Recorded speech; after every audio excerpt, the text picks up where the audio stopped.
Everyone, Jurgen J's playing slash reading Fate Stay Night Remastered. Welcome back. So just a little heads up if I come across as like drained going through this next little bit, it's because I've actually already read all of this before and thought I was recording it. Apparently, I still have Twitch set up with my OBS account. So I had accidentally hit start streaming. So I thought, you know, I was doing my thing all along. And then I hit the stop button and then I went to go look for the video. And there was no video to be found because I wasn't recording. So granted, I could try to pull the VOD off of Twitch and stuff like that, but that takes like 5 years to download. We're not going to mess with that. So I'm just re-recording this next section, so sorry again if it's a little dry. I'm going to try not to be. But just knowing me, I hate redoing things like this, so here we are. But last episode, or what was the last episode and feeling for you guys, Shirou was talking a lot about like how strengthening magic is used and the history of Kiritsuki and kind of his family, the Amiyas, and what that means, second owners, etc., etc. Bunch of exposition type stuff. And then he's also questioning what it means to be a hero of justice as well. And then that is where we are left off. I look up at the sky through a window. It's not just about being good for someone out of the blue. Saving someone and being a hero of justice are two different things. I know that, but what do I have to do to differentiate them? It's kind of painful because I want to make the same commentary and the same jokes, but at the same time, I know if I did them, I'd be like, woo, and then blah, blah, blah, blah, blah. Like, it wouldn't come off the same. So, oh well. Maybe I'll come up with new stuff. I've yet to understand that crucial concept for the past 5 years. If not, oh well. Kill me. Right. Wait. Right. Yep. Nope. Save the game. Yep. We're not skipping the scene. We're doing the whole scene again. Louis, calm down with schedule 1. Are you sure? Yes. Here we go. Yay. Woo. Can you tell I'm so excited to be rereading this? Sorry. No. We're not skipping the scene. I'm gonna make the same decisions as well, by the way. I'm not gonna be skipping anything. Guess I'll work up a quick sweat if I have so much time. So yeah, oh wait, no, I didn't. Wait, did I skip something? Oh my gosh, dang it. Flowchart. Here, yeah, okay, yes, this is critical. Okay. All right. I need this. What did I press that skipped this? We need the details. The people, the 80-something people that are subscribed to me, they need the deets. Not that all of them are even watching me, but I awake to darkness. I am darkness. I was born into the darkness, molded by it. I did make that joke last time. I guess I'm not much for dreaming. Unless something big happens, I always have the same dream anyway. I will say that I personally usually only remember my dreams if I have nightmares. A sword. I always envision a sword. I have no idea why, but that's the only thing that pops in my head. It's because Saber is going to be your servant. There's no rhyme or reason to it. Nope, there's a very, very good reason for it. Perhaps this is what defines me as, well, me, Shirou Miya. I looked over it, I thought I saw it the streaming button pressed, and I was about to have a stroke. It's recording. Okay, thank goodness. I don't have any dreams of my own. The only things on my mind while I sleep are what others taught me long ago. For example, on how to be a mage. Even if I'm not a full-fledged mage, it's only natural for a mage to be aware of the world they're in. Put simply, a mage is an irregular, an outcast from society, but even outcasts need to band together to survive. My old man told me there is a society of mages called the Mages Association. Oh, so some of the magic stuff I thought had happened in the last episode is actually the stuff that I was reading this episode.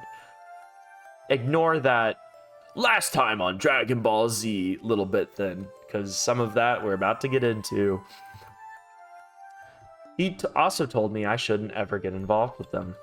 The Mages Association is said to conceal the existence of magecraft and managed mages. By the way, I hated it the first time. I'm going to hate it again. How many times I'm going to have to say the Mages Association? The Mages Association watches over mages and makes sure their magecraft doesn't affect society. But the strange thing is that they don't really prohibit mages from abusing magecraft either. Genocide, let's go! According to Kiritsugu, the Mages Association is only interested in concealing mystics. Even if, say, a mage carried out an experiment that sacrificed, let's say, a lot of citizens, the association wouldn't punish them. Their priorities are expressly in preventing the public from becoming aware of magecraft, which does not mean magecraft is completely banned. This would also explain, I just made this connection, this letting them hurt a lot of citizens would explain, whoever the Master of Lancer is would explain why they were able to do the things they were doing in the prologue with setting up the seal that would kill all of the students at our school. Honestly, anything goes as long as the truth doesn't come out. At least that seems to be how that insane bunch conducts themselves. Whatever it is, the Mages Association's surveillance is absolute. Typical magecraft research sacrifices the lives of ordinary humans, which in turn risks revealing the existence of magecraft to the world. As such, the Mages Association doesn't permit research that would harm society. Ultimately, mages conduct their research in their privacy of their homes, while the world is none the wiser. So mages sometimes go into hiding to escape the association's scrutiny and oversight. So there may be some mages living in this town, and I just don't know it. So that means that, at least he doesn't know about Ren Tosaka. We already know from seeing things from Ren's view, Ren is very well aware of him, for whatever reason. I also hear Fuyuki is a spiritual hotspot of sorts. That probably means there's some prestigious mage with a storied history living here, aka Ren. They're called second owners, elite mages the association entrusts to watch over territory. Other mages who live in the same area must visit these second owners first to get permission to build their workshops. Who would be the first owners then? Are those people that are in the association, more directly in the association? Leading it? My old man was an outlaw who cut ties with the association and moved here without the consent of Fuyuki's second owner. So in a way, our family is a bunch of trespassers living in a house without permission from the landlord. Bunch of them illegal immigrants. Gotta get them out of here. Take them back to where they belong. Which means the second owner doesn't know that Kiritsugu Amiya was a mage. So I tend to feel like our family status as mages is kind of unclear. But then my old man, the bona fide mage, he died. And even though I'm his disciple and son, I don't know a thing about the Mages Association, except for all the things I've been rambling on about, and have no real knowledge about being a mage, except for, again, all the things I've been rambling on about. I have a feeling the association would want to dispose of someone like me, but they haven't made any sort of move. Apparently, the Mages Association doesn't have many eyes in Japan, so that's probably why I haven't been found yet. But that doesn't mean I can let my guard down. The eyes of the Mages Association are said to be everywhere, and if someone commits a crime using magecraft, the church's heretic hunters will make their move. Using magecraft, however, half-butted, you may be about it. Makes you enemies. So, with all that in mind, I honestly just want to study being a mage on my own. My hope is, and my theory, is that eventually him and Ren will, not hook up in a one-night stand hookup, but she will start training him more officially.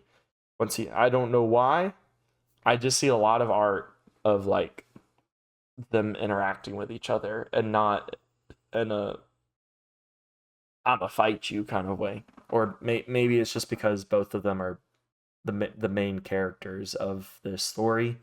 I don't know if we ever go back to Rin's point of view, or if it's just Shirou's from now on, or how that works, but that's my theory. She's gonna train him. I wake up as the sunlight starts to pour in through the window. Looks like the sun's just now coming up. It's still dark out. It's cold! Waking up in the morning is getting tough. I get up trying not to let the morning cold discourage me, and quickly fold up my futon. It's 5:30. I've always been an early riser, except for yesterday. No matter how late I go to bed, I might mess up once in a while, like yesterday, but that's rare, despite the fact that Sakura was talking about how she had to do this almost every day, and I also said the same thing. Okay, breakfast. Want to know how Papa's gonna bless your soul? These biscuits? Ah! I let Sakura do all the work yesterday, so it would look kind of bad, so I didn't return the favor this morning. If I didn't return the favor this morning, I should hurry up and finish making breakfast before Sakura comes. Let's do just that. Chef it up, my boy. I cook rice and miso soup. Yesterday the soup had daikon radish and carrots. I've never had daikon radish. Or daikon. Or like rice cakes. I don't know what that's like, but I really wanted to try rice cakes. Every time I go visit my friend Payton, there's a restaurant near him that's like Korean that serves rice cakes, and we've been meaning to go so I can try them, and then not that we don't plan to, like literally last time I went to go see him, we were like, we're gonna go to Yama, right? And I was like, absolutely. And then instead we stayed at home and fried fish and made hush puppies instead, which is awesome. Or I say we. He and his girlfriend definitely cooked it, but you know, I was there for moral support. Anyway, so I'm making onion and potato miso soup today. I make the egg omelet and use the leftover konnyaku to simmer it with bonito flakes. I make incisions into the sari fish, which will be the main dish, and sprinkle it with a little salt. All I have to do is broil it, but that can wait until the last minute. Okay, that'll do. It's almost 6. I wish earlier than expected, so I have some time on my hands. Did I say wish? Where did I get the word wish out of Finnish? I mean the ISS, or the ISH, but... So what should I do with this extra time? No. Don't skip scene, please. Guess I'll work up a quick sweat if I have so much time. Morning exercise is my daily routine, so I might as well do some light workouts. The hush atmosphere of an empty dojo encourages one to focus. And in the morning, just as the sun rises, its serenity makes the mood even more sacred, enthralling whoever visits the site. Anyway, enough inner monologuing. There's only one thing I do here. Ever since my old man died, or not enough internal monologuing, the dojo has turned into just a gym to train my body. Training to be a mage means I can't neglect training my body. One of the conditions of being a mage is maintaining yourself at your physical peak. I'm peak. I'm an alpha. I go woo and then I howl. When Kiritsugu was still alive, he and I sparred often. Well, more than that, he kicked my butt every time, so I never really learned how to win myself. Not more than that, more that he... Ooh. But at least I learned the difference between a fight and a battle. In other words, I learned the difference between killing and beating an opponent, and how to conduct myself in each situation. Knowledge and experience are different. Without the knowledge to know the difference, it's hard to tell if you've gotten yourself into a fight or a massacre. It's as simple as that.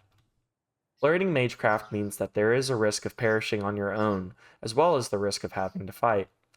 And to mages, that means killing each other. You know, stabby stab, pokey pokey, fun blowy uppy, explosion, that kind of fun. That's why Kiritsugu wanted to teach me that I must always be ready to face death. But the person reminding me of that lesson is long gone. So the only thing I can do alone is some simple exercises. Guess I better go get on with it. oh my gosh, I can't read today apparently. I read it once and then all of the ability to read again just went out the window. After I stretch to warm up, I focus on my inner strength and begin my exercise. As I train my body, I assess how my magic circuits affect my body blood flow, my skeletal frame's creaking, the fatigue I feel, and how much all this distracts my thoughts. If your skeletal frame is creaking, you need to get that checked out. 120, 150, 170. You're really pumping them out to only be numbering them every 20 to 30. Doing it like mashal speed. Even simple push-ups can, or mash for mashal. Even simple push-ups can train my magic circuits as long as I focus on my mental state, rather than putting physical weights on my body. With no proper mentor teaching me magecraft, morning training is no different than what most sports clubs do, and they have become very important for me. Very important. No, I don't want to skip the scene. I want to read it again. Ha ha ha. Good morning, senpai. Did you finish preparing breakfast already? Yeah, it's all done. No big deal.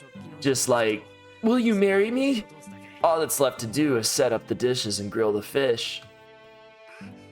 Oh, I'll help. Leave the dishes to me. Oh yeah, I love this next part. Not really.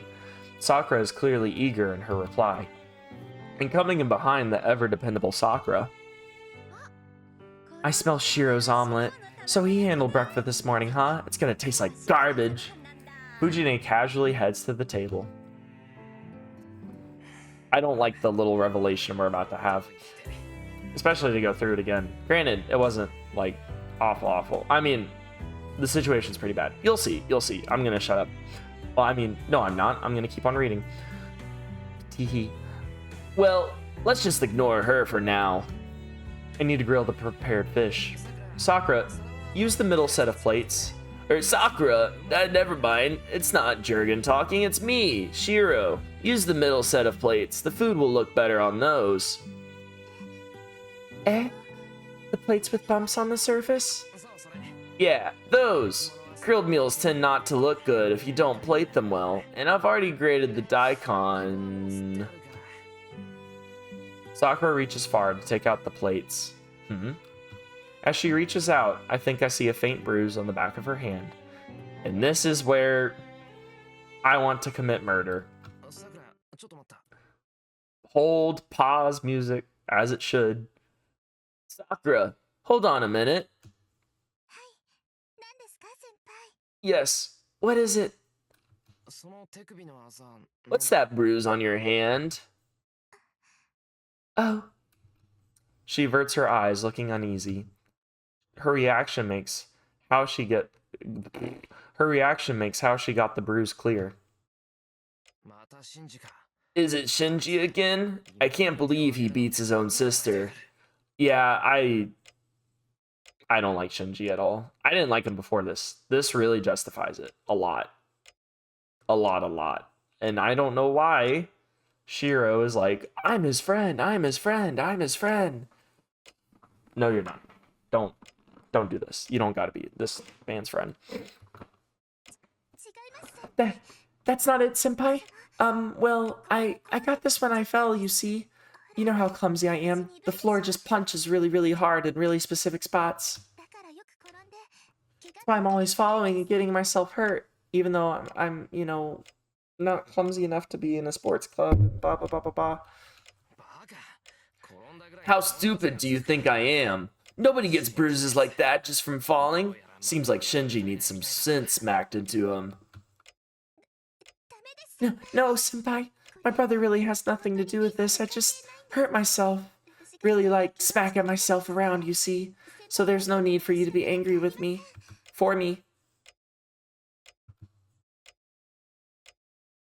Sakura falls silent. Sakura may seem docile, but she's surprisingly stubborn. It's no use saying anything to her now. Fine. If you say so, I'll leave it at that. Yes. I'm sorry, senpai. Why are you apologizing? Shinji's the one in the wrong. The moment I say Shinji's name, Sakura awkwardly looks away. I hate him. It can only mean he is the cause of the bruise on her hand. Shinji Matou has a bad habit of treating his younger sister like crap. You know, just a bad habit. Not domestic abuse that's, you know, unlawful or anything. I noticed it about a year ago. Every now and then, I'd see Sakura injured, and she always made excuses when I asked what happened. When I asked Shinji about it, he revealed to my shock that he'd been the one who hit Sakura. You know, admitting a crime that I should have taken him to jail for, or reported, or, you know, anything besides just saying, hey man, that's not cool. It's not the way to handle a situation like that. I asked why, and he told me it was because she'd done something he hadn't liked. I got pretty ticked off, so I did it to Shinji what he'd done to Sakura. I gave him a good old smacking. We haven't been on great terms since then. Senpai, have you made up with brother? No, I'm not. I never will. I'm not planning on it. Huh? Yeah, sure. No, don't lie to her. We never fought in the first place, so there's not much call for making up. But there's a lot of call for making out. Well, that may be how you see it, but my brother doesn't see it the same way. He thinks you're still fighting, so you should be careful. What Sakura says strikes me as odd. You know, except for the whole way that Shinji was treating me yesterday and all that crap. Be careful of Shinji?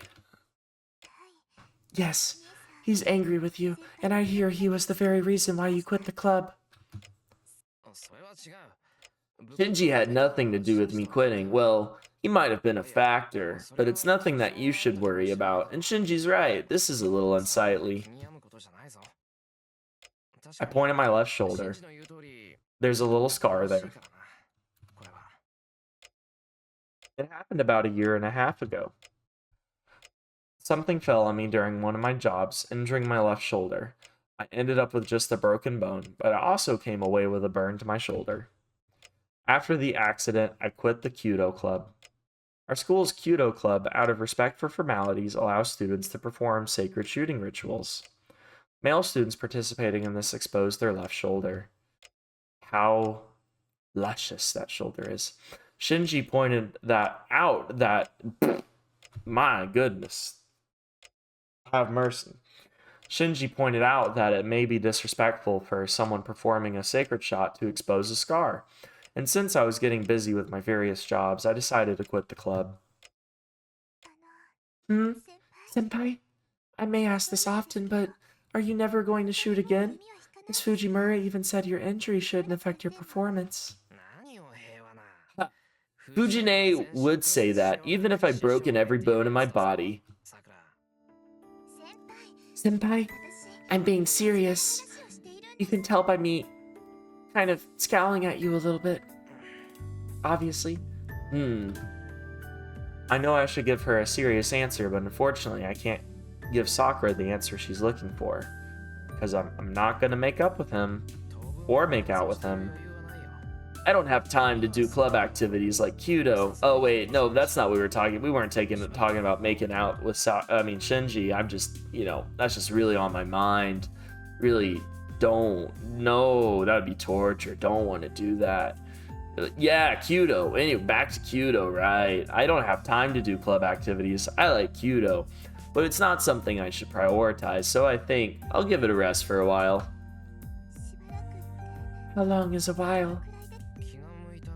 However long I feel like, you know, get out of my business and stuff. Or maybe until it's time for you to graduate.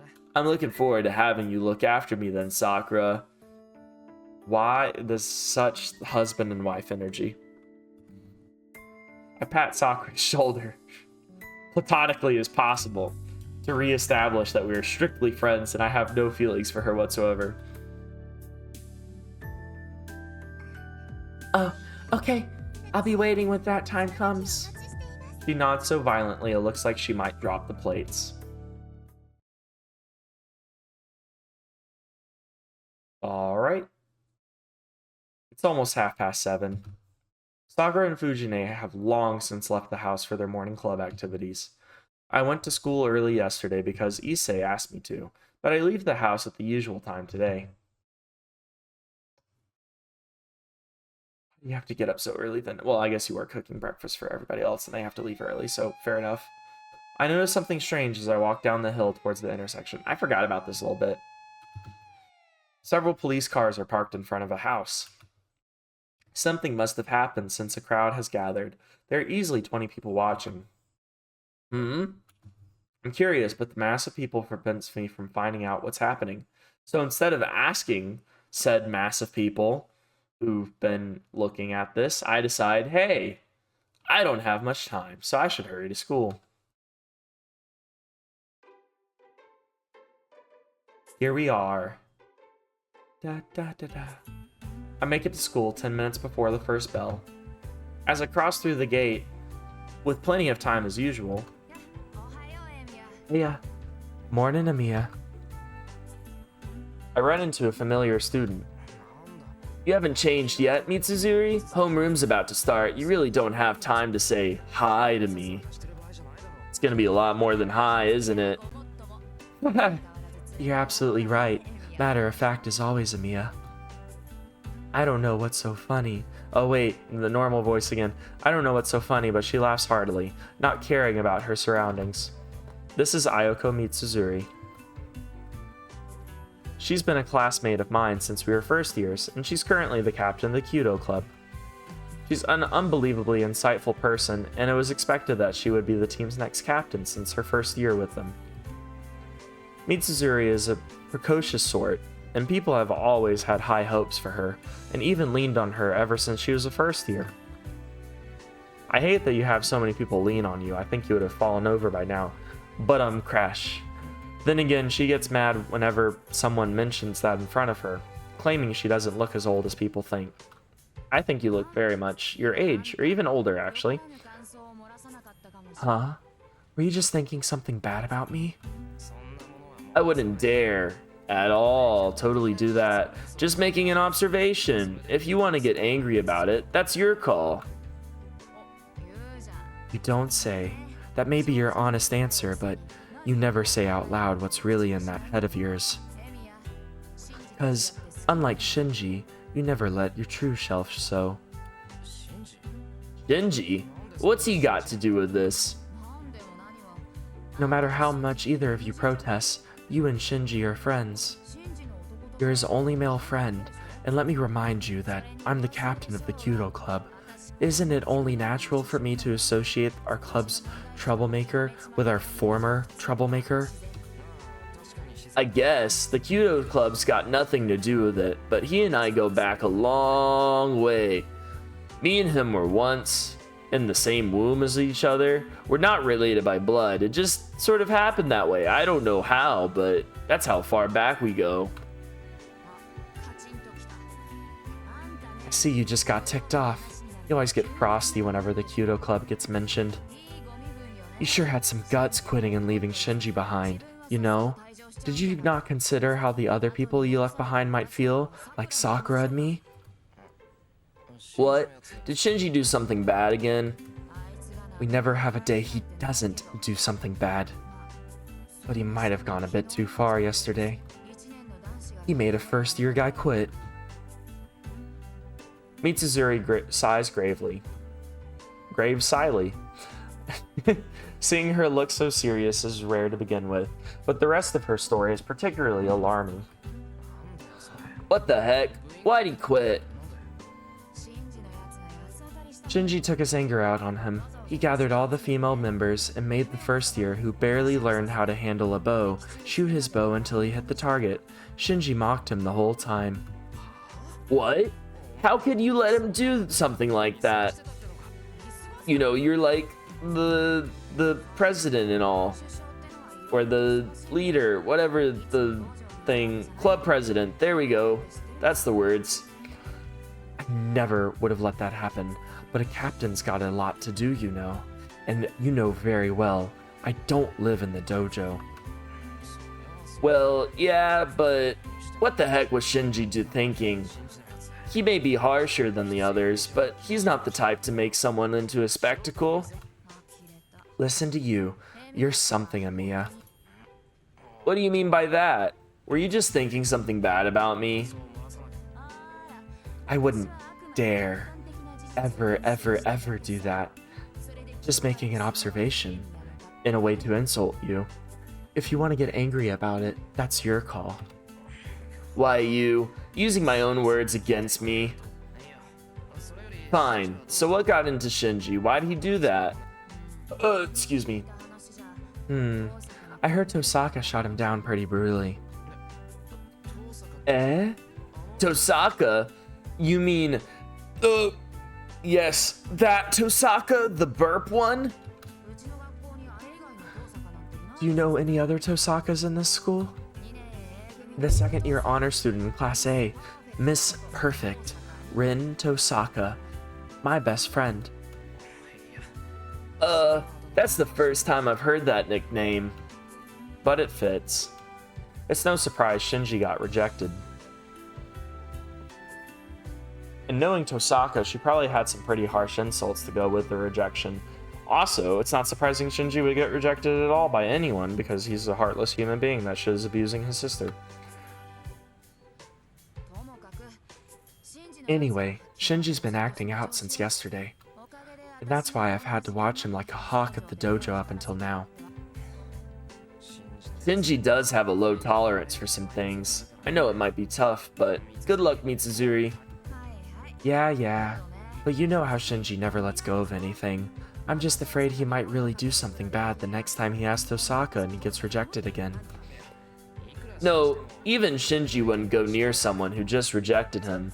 He's good about that sort of thing, you know, being a coward. Well, what if the person who turned him down comes near him instead? I don't know why, but Tosaka swings by the dojo to come watch. Ah, well, you quit, so you probably wouldn't know that. Huh? That's news to me. Rin Tosaka doesn't participate in any club activities because her family forbids it or something, even though all of her family's dead. Sorry, that was harsh. She even turned down nominations to be a member of the student council, so I always thought she went straight home after school. I guess this... sorry, not a line.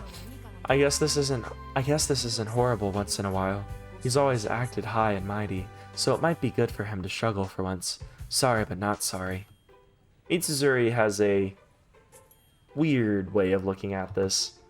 Now that I think of it, they say that Rin Tosaka has a lot of enemies. I wonder if Mitsuzuru is one of them too. They're best friends. You don't know it, but they're best friends. Hey, Mitsuzuri, that's kind of cruel even for you. Oh, it's almost time. See you later, Amiya. You should swing by to see my bow work next time. Mitsuzuru hastily runs off. And speaking of see you later, I will see you guys next time. Catch me in the next episode of Dragon Ball Z, or however, I don't know how to do that voice. The like deep gravelly voice of next time in Dragon Ball Z, or something like that. Anyways, see y'all later.